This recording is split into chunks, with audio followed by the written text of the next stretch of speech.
Morning. This is Wet Lunch on the High Seas. This is historian Stephen Ujifusa. And welcome to the Gilded Age 2.0 revealed. I think that there's been a lot of talk now about America now being in the 1920s or 1930s Germany. I think a more apt description would be 1880s or 1890s America. Only recently, Elon Musk surpassed John D. Rockefeller Sr. as the richest American of all time, although the recent plummeting of his Tesla shares might have reversed that, I'm not sure.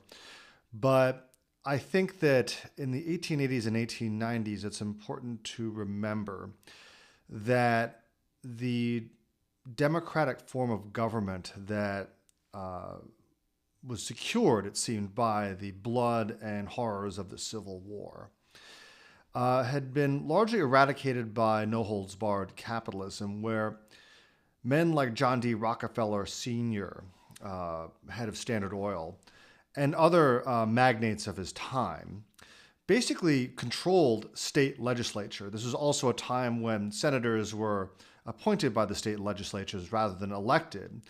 And it was pretty easy back then to bribe a congressman or a senator. It was done pretty brazenly in the 1880s and the 1890s by the railroads, by the oil companies, by this wave of industrialization that created some of the biggest fortunes in history. And I don't think we've had a memory of this sort of thing in a very long time.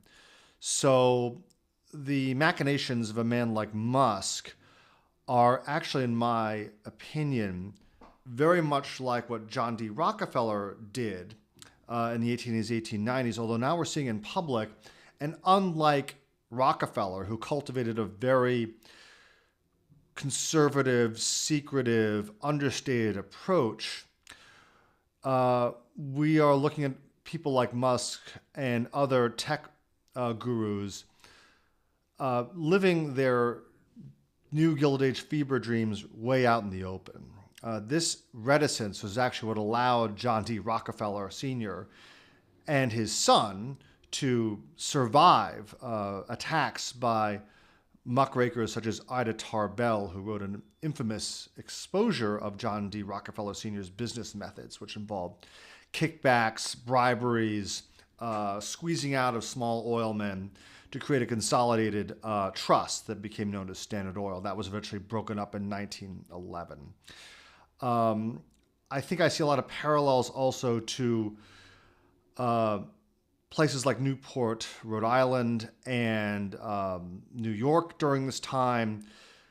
And the difference is that now we can see these images in living color. You had, in that time, hostesses such as Mamie Fish hosting dinners for a trained monkey and for horses, all in the sake of novelty.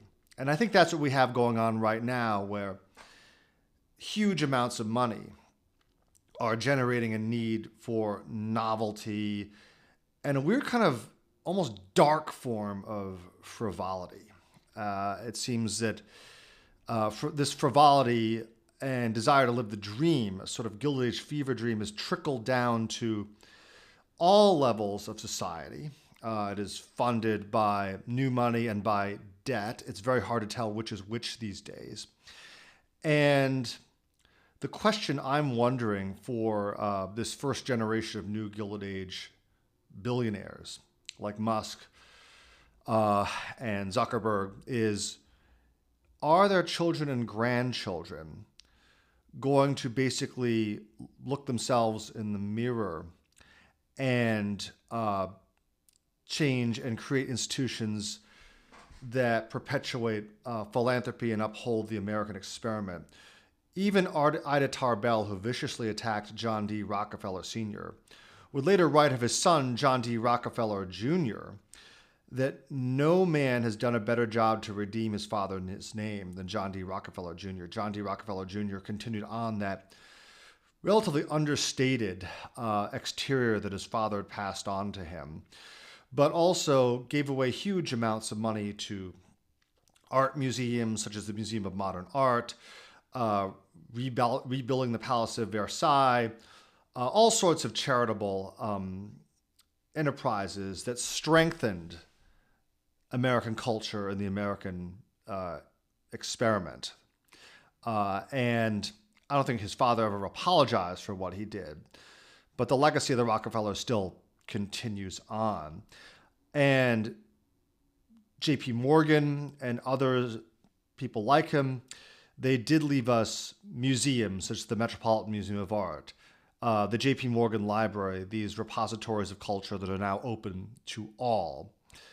And I'm wondering right now whether this current age, which is fueled by social media versus newspapers, has removed that sense of civic engagement, of a fundamental belief in the American experiment. Time will tell. Time will tell what these heirs of these fortunes will do. I really don't know.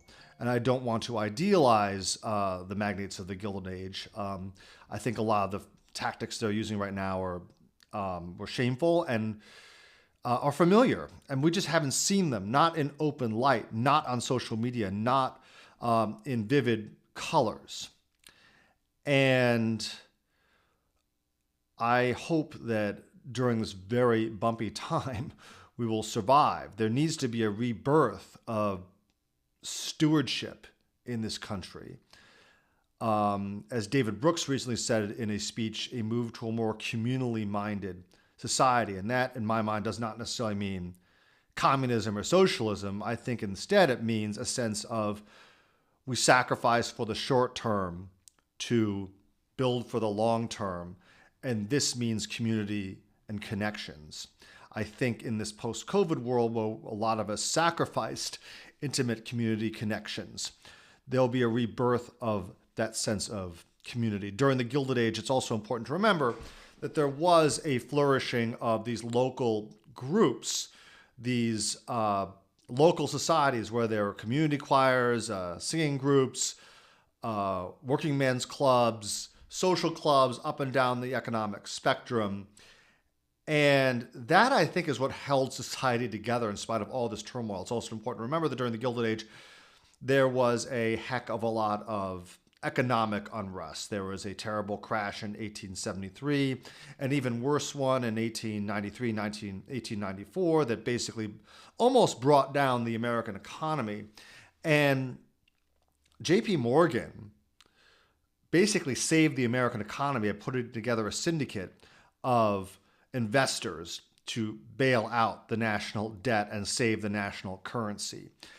I don't know if that could happen now. I think that J.P. Morgan loved order more than money. I think that the question is, do we have people like that today who are willing to sacrifice short-term wealth to build a longer lasting society that produces greater wealth over time and stability? I don't know. I think social media, in my opinion, has totally removed people's sense of long-term planning and the quest for short-term thrills. But I am a believer that ultimately what is well built, what is carefully planned, will last. And we're going through a very difficult and uncertain time right now. My hope is that there'll be a rebirth of community and of stewardship in this country. Otherwise, we will devolve into the late Roman Empire. And I don't know, we might already be there yet. But look all around at the institutions that were left to us that we all can enjoy, whether it's these art museums, whether it is libraries. They were all created by private philanthropy to create an educated, well-informed populace. And I think that ultimately the pursuit of short-term gain is toxic for society. And I hope and I have faith that this country will survive. the age that is past is gone, the sort of consensus era of the 1950s to the 1990s, I think we have to adapt and find new ways in uncertainty and look for opportunities. This is Stephen Ujifusa. This is Wet Lunch on the High Seas. Thank you for listening.